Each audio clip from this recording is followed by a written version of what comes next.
जितने वो गुस्से में वापस आ रहे हैं, वो जितने गुस्से में आ रहे हैं, वो ग्लासगो से जब टेक ऑफ कर रहे हैं उन्होंने, और लाहौर लैंड करने तक उनका गुस्सा कितना ठंडा होता है। जब वो लैंड करने के बाद एयरपोर्ट से घर जाएंगे फेज 5, तो उस वक्त तक कितना उनका पारा नीचे आता है।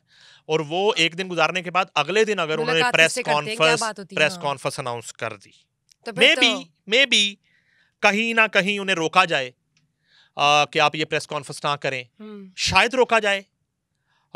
मगर वो जितने गुस्से में हैं इस वक्त, मुझे लगता है कर देंगे, वो करेंगे। वो करेंगे और इस दफा बुशरा पहले से ज्यादा कुछ इंकशाफात भी शायद वो कर दें।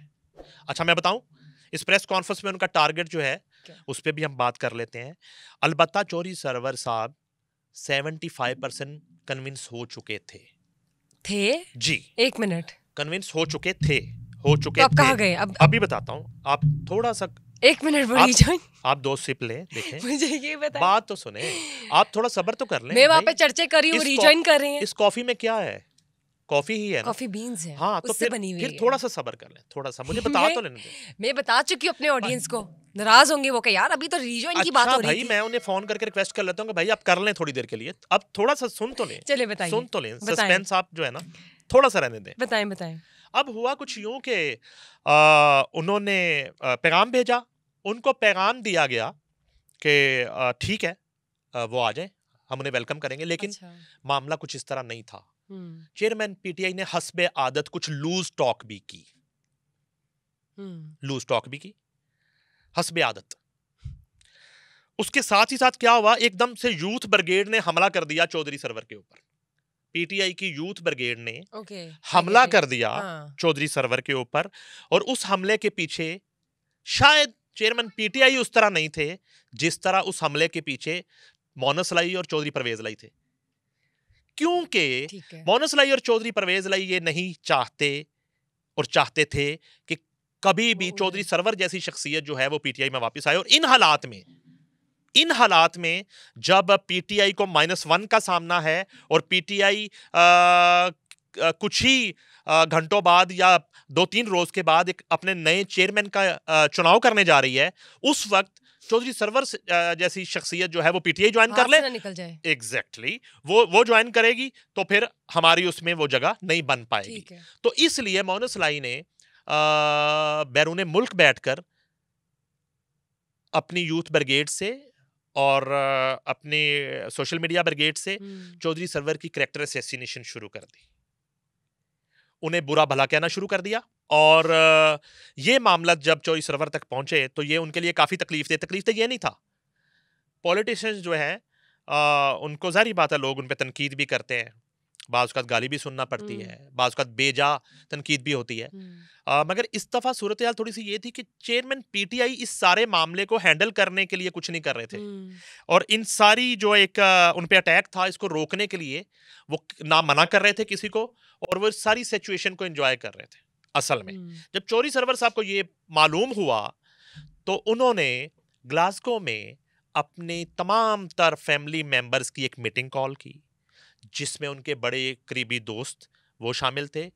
ये एक इसको फैमिली मीटिंग ही कहा जाए तो मेरे ख्याल में ज़्यादा बेहतर होगा। उस फैमिली मीटिंग में तमाम तर उन्होंने मामला रखा कि ये मेरे साथ हो रहा है, तो उन्होंने राय ली पूरी फैमिली से।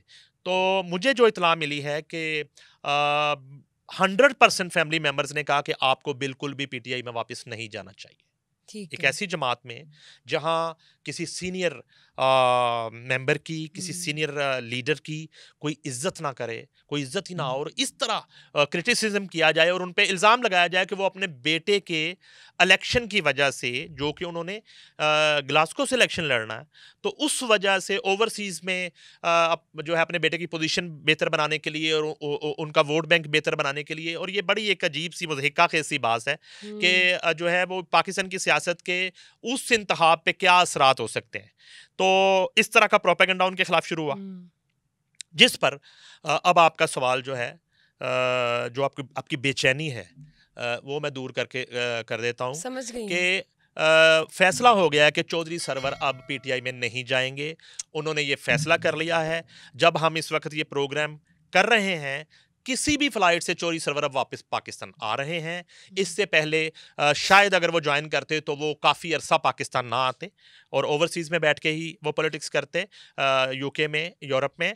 मगर अब जो है ये फैसला हो गया है, वो किसी भी फ्लाइट से इसी हफ्ते में किसी भी फ्लाइट से वो पाकिस्तान आ रहे हैं और पाकिस्तान आकर उस प्रेस कॉन्फ्रेंस से बड़ी प्रेस कॉन्फ्रेंस वो करेंगे जो प्रेस कॉन्फ्रेंस उन्होंने रिजाइन करते हुए चेयरमैन पीटीआई और पीटीआई की पॉलिसीज के खिलाफ की थी, उससे बड़ी प्रेस कॉन्फ्रेंस करेंगे। और ये प्रेस कॉन्फ्रेंस भी चेयरमैन पीटीआई के खिलाफ होगी।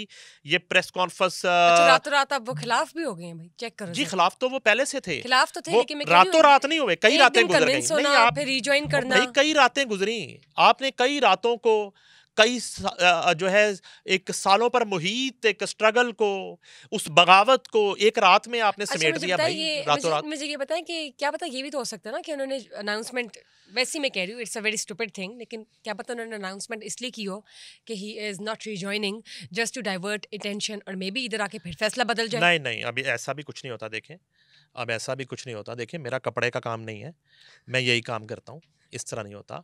मैंने पहले भी आपको बताया था। देखिए यहाँ पे पता नहीं चलता। नहीं चलता है, क्यों नहीं चलता? बस यहाँ पे दो चीजें वक्त पे होती हैं, खैर से। क्या? सूरज वक्त पे आता है, चांद वक्त पे निकलता है। नहीं नहीं, आप भी आजकल टाइम पे आ रही हैं। मैं तो 2-3 दिन से नोट किया। बिल्कुल बिल्कुल, आपने जो रिकॉर्डिंग का टाइम दिया उस टाइम आप होती हैं स्टूडियो में। आप मेरी बात सुने, अब इस तरह नहीं होता। अब ये फैसला हो चुका है कि वो कहीं नहीं जा रहे और कहीं वो सुबह का भूला शाम को घर नहीं आ रहा। मतलब कि कंफर्म्ड है, बिल्कुल कंफर्म्ड है। मैं इसको मुबैना नहीं कह रहा, मैं कंफर्म कह रहा हूँ। ऑलराइट। अच्छा, इन बिटवीन एक और काम हुआ। इन बिटवीन ये हुआ कि वज़ीर आला पंजाब वैसे तो बहुत स्पीड में है इस वक्त और बहुत तेजी में है, हर काम में बहुत स्पीड में है, और इतनी मुझे स्पीड समझ नहीं आ रही उनकी। लोग तो उनकी स्पीड को अप्रिशिएट कर रहे हैं, मुझे थोड़ा सा खौफ भी आ रहा है कि इतनी जल्दी में क्यों है, बहुत जल्दी में है हर चीज़ में। तो उन्होंने भी एक रोल जो है वो, चूंकि चौधरी सरवर साहब के मुस्लिम लीग काफ में जाने में भी मौजूदा वज़ीर आला पंजाब मोहसिन नकवी साहब का बहुत बड़ा हाथ था। उन्होंने ही कन्विंस किया उनको, उन्होंने ही, उनका ही रोल था, और उन्होंने काफ लीग ज्वाइन करवाई। ठीक है, चौधरी शुजात हुसैन के साथ पहली मीटिंग भी उन्होंने करवाई, और वहाँ पर जो गुफ्तगू हुई अचानक से, चौधरी सरवर साहब के बिल्कुल एक वहमो गुमान में भी नहीं था कि ये गुफ्तगू होगी। एकदम से मोहसिन नकवी साहब ने कहा चलें ये निकाह हो गया, निकाह हो गया, आपका निकाह हो गया। मुहावरा नहीं बोल रहा, इसी तरह कहा उन्होंने। ठीक है ठीक है, चलें चलें, दोनों हाथ पकड़ाएं, आपका निकाह हो गया। अब ये हुआ कि मोहसिन साहब ने भी की। हाँ, मोहसिन साहब के बारे में ये जरूर कहा, वो सुलह जो आदमी है, सुलह जो, वो दोस्त लोगों को कोशिश करते हैं कि लोग जुड़े रहें, मिलें और एक लड़ाई झगड़े से इज्तनाब करें, बेजा किस्म के इख्तलाफात से इज्तनाब करें।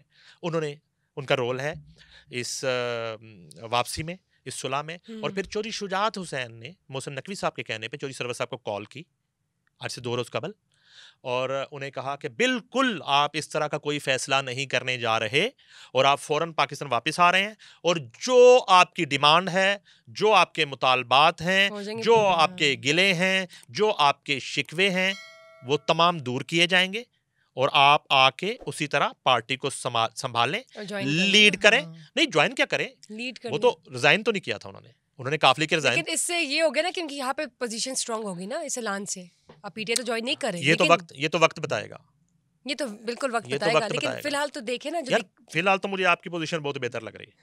देखिए, बहुत से लोग इस वक्त हवा में लटके हुए हैं, लेकिन पोजीशन आपकी मुझे सबसे बेहतर लग रही है। लेकिन मेरे पास इंफॉर्मेशन है। लेकिन देखिए, मैं कल की बात, आपके पास ज्यादा है मुझसे, मैं कल की बात नहीं कर रहा। आज आपकी पोजीशन बहुत बेहतर है और बैठे भी आप बिल्कुल सही हैं इस वक्त। मेरा फ्रेम सही बना है आज, बेहतरीन। अच्छा, अब ये है कि चौधरी साहब वापस आ रहे हैं। हाँ, डिपेंड अब करता है जितने वो गुस्से में वापस आ रहे हैं। वो जितने गुस्से में आ रहे हैं, वो ग्लासगो से जब टेक ऑफ कर रहे हैं उन्होंने, और लाहौर लैंड करने तक उनका गुस्सा कितना ठंडा होता है। हाँ, जब वो लैंड करने के बाद एयरपोर्ट से घर जाएंगे फेज 5, तो उस वक्त तक कितना उनका पारा नीचे आता है। और वो एक दिन गुजारने के बाद अगले दिन अगर उन्होंने प्रेस कॉन्फ्रेंस अनाउंस कर दी, तो मे बी कहीं ना कहीं उन्हें रोका जाए कि आप ये प्रेस कॉन्फ्रेंस ना करें, शायद रोका जाए। मगर वो जितने गुस्से में हैं इस वक्त, मुझे लगता है कर देंगे, वो करेंगे। हाँ, वो करेंगे। और इस दफा बुशरा पहले से ज्यादा कुछ इंकशाफात भी शायद वो कर दें। अच्छा, मैं बताऊं, इस प्रेस कॉन्फ्रेंस में उनका टारगेट जो है वो सिर्फ चेयरमैन पीटीआई नहीं है। अच्छा, ठीक मैंने आपको है। पहले भी बताया। इसमें चेयरमैन पीटीआई भी होंगे, इसमें साबिक वज़ीर आला पंजाब चौधरी परवेज़ लाई भी होंगे, उनके साहबजादे अच्छा, ओके। उनके मफरूर साहबजादे मोनस लाई भी मोनस होंगे। इलाही, हाँ। और एक नाम आपको बताऊं मैं, बताएं। आपके होने वाले मेरे होने वाले? आपके मुबैना तौर पे होने वाले वज़ीर आज़म भी हो सकते हैं उनके टारगेट पर और उनके निशाने पर, जिनका नाम है मियां नवाज शरीफ। चले सुनते हैं, सुनेंगे, तो देखते हैं क्या क्या इनकशाफात निकलते वो हैं। भी हो सकते हैं उनके निशाने पर। ये 4 शख्सियात का तो मुझे पता है।